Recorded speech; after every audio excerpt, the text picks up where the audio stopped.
Ketika Rasulullah Shallallahu Alaihi Wasallam wafat, terlihat tanda-tanda perpecahan di kalangan umat Islam. Mulai dari tempat pemilihan jenazah Nabi Shallallahu Alaihi Wasallam dikebumikan, hingga siapa yang berhak menggantikan Nabi sebagai kepala negara. Sahabat Ansor memandang jabatan khalifah jatuh pada kalangannya, dikarenakan mereka adalah penolong Nabi Shallallahu Alaihi Wasallam hingga Islam berkembang sangat pesat. Dan sebagian riwayat mengatakan bahwa jabatan khalifah jatuh pada golongan Bani Hashim. Di antara kisruh keributan siapa yang berhak menggantikan Rasulullah Shallallahu Alaihi Wasallam, maka umat Islam pun bermusyawarah, dan akhirnya perselisihan ini bisa diatasi dengan mudah saat para muslimin bermusyawarah hingga pada akhirnya Abu Bakar Siddiq radhiyallahu anhu terpilih sebagai khalifah pertama dalam Islam yang menggantikan Rasulullah Alaihi Wasallam. Dan kemudian setelah Abu Bakar Shallallahu Alaihi Wasallam wafat, digantikanlah dengan Umar bin Khattab sebagai khalifah kedua. Namun di masa Khalifah Utsman bin Affan dan Ali bin Abi Thalib terjadi perpecahan di kalangan umat Islam. Dari akar permasalahan itu, persoalan politik yang menyangkut terbunuhnya Utsman bin Affan oleh kelompok pemberontak membuat Muawiyah yang juga merupakan kerabat Utsman menuntut demo kepada Ali karena Ali belum bisa hukum mati pembunuh Utsman. Dan peristiwa ini diabadikan oleh Imam Suyuti di dalam kitab Tarikhul Khulafa, bahwa kestabilan negara menjadi pekerjaan yang begitu besar oleh Khalifah Ali. Sejarah mencatat 12 tahun lamanya Utsman bin Affan menjabat sebagai kepala negara, dan selama 6 tahun Sakap memimpin negara. Dengan kelembutannya dia menjadi pemimpin yang diidolakan oleh rakyat, dan juga menjadi daya tarik tersendiri bagi rakyat yang dipimpin oleh Utsman bin Affan. 6 tahun terakhir di masa kepemimpinan Utsman bin Affan, dia dinilai lamban, tidak tegas dalam memimpin negara. Salah satu permasalahannya adalah dia tidak berani memecat aparat negara yang kurang kompeten.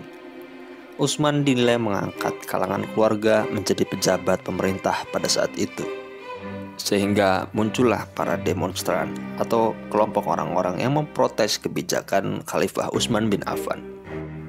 Pada hari Jumat 18 Zulhijjah 35 Hijriah, Khalifah Utsman terbunuh oleh dua pemberontak yang tidak jelas identitasnya sampai dengan hari ini.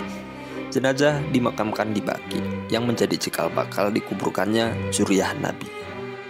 Dan secara struktur historis, sahabat Ali bin Abi Thalib dibaiat sebagai khalifah keempat dengan alasan orang pertama yang masuk Islam, orang yang dekat dengan Nabi, dan bahkan kalangan keluarga Nabi serta menantunya Nabi. Karena Ali bin Abi Thalib adalah suami dari Siti Fatimah Az-Zahra.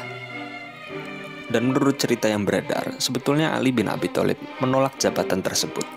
Dia merasa lebih pantas mendapat jabatan sebagai gubernur daripada menjadi kepala pemerintahan.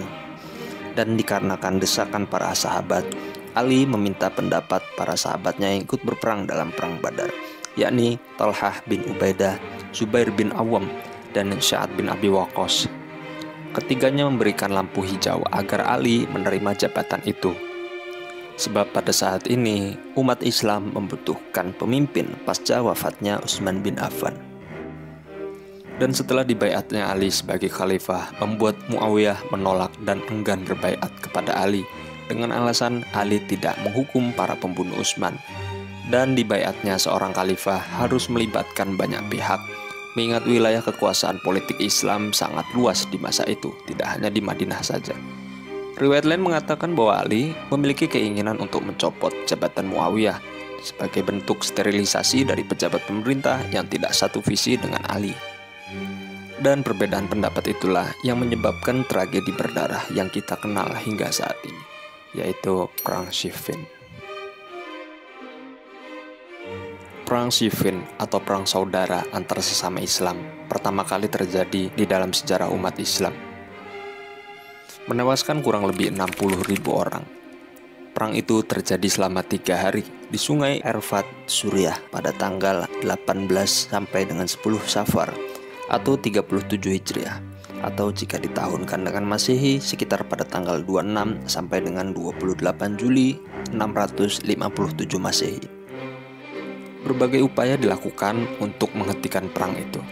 Dan puncaknya pihak Muawiyah mengikatkan Al-Quran di ujung-ujung tombak dan meninggikannya sebagai isyarat perdamaian. Dan inilah yang disebut dengan tahkim, perjanjian yang dibuat berdasarkan Al-Quran dan Sunnah. Dan setelah peperangan berakhir, mulailah korban-korban dari pihak Ali dan juga pihak Muawiyah. Banyak sekali sahabat-sahabat Nabi yang terbunuh di dalam perang saudara tersebut.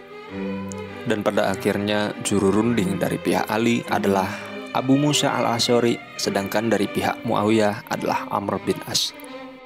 Dan sejatinya di dalam perang Siffin, Ali ataupun Muawiyah sama sekali tidak menginginkan perselisihan mengenai jabatan kekhalifahan. Hal ini dipicu oleh para pendukung kedua belah pihak. Pendukung Muawiyah mengira bahwa pasukan Ali akan menzalimi mereka ini seperti mereka menzalimi Utsman. Dan berbeda dengan kelompok yang setia pada Ali. Bahkan golongan ini menganggap bahwa Ali adalah orang yang berhak menjadi khalifah pasca wafatnya Rasulullah Shallallahu Alaihi Wasallam.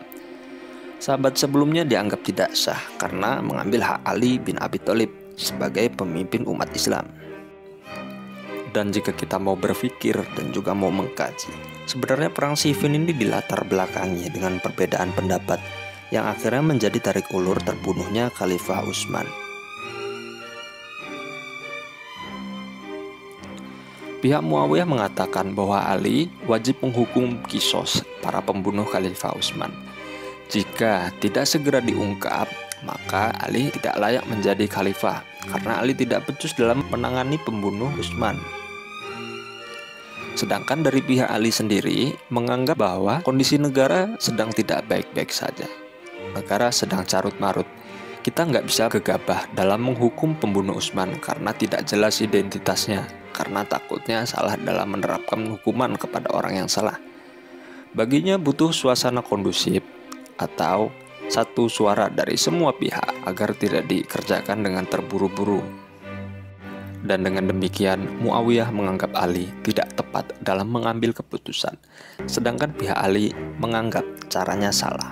Dari kisah ini kita harus berprasangka baik pada sahabat Nabi. Jangan sampai mencela sahabat, apalagi mereka adalah orang-orang yang dekat dengan Rasulullah Shallallahu Alaihi Wasallam. Karena Rasulullah sendiri melarang umatnya untuk saling menyalahkan ijtihad para sahabat. Seumpama ada kesalahan dalam ijtihadnya, maka maafkanlah. Jika demikian akan mendapat pahala dari Allah. Dan dengan kisah ini semoga kita menjadi mawas diri. Apabila ada perbedaan pendapat di antara kita, maka hendaklah dirundingkan dengan kepala yang dingin dan diambil keputusan yang tidak sampai mengecewakan kedua belah pihak. Demikian video ini, jika kalian suka boleh like, komen, dan bagikan ke teman-teman kalian biar saya bahagia.